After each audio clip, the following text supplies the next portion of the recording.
Hello, we are here for the daily Forex report for May 2nd. We are looking at the US-Japanese yen pair. This particular pair broke previous resistance on Friday, did close down, however. We are looking for this pair to continue moving sideways with a bias sideways.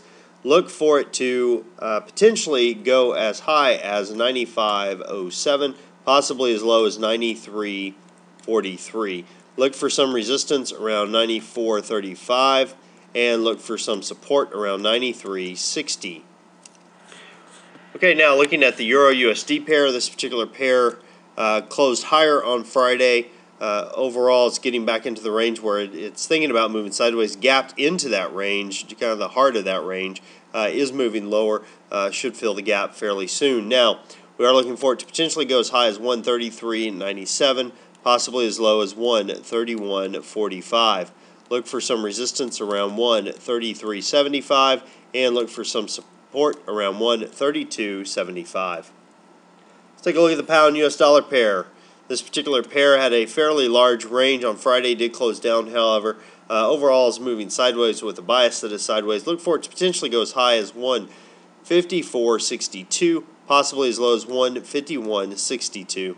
Look for some resistance around 153.75 and look for some support around 152.50.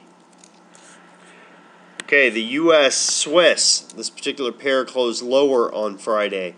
Overall, we've had a strong uptrend. However, that trend was broken on Friday, closed lower than our trend line, had you drawn it out. But did gap down, has moved higher.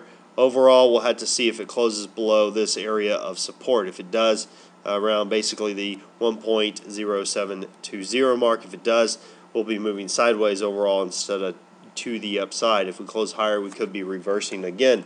Now, look for this pair to potentially go as high as 109.06, possibly as low as 107.01. Look for some resistance around 108.05, and look for some support around 106.99.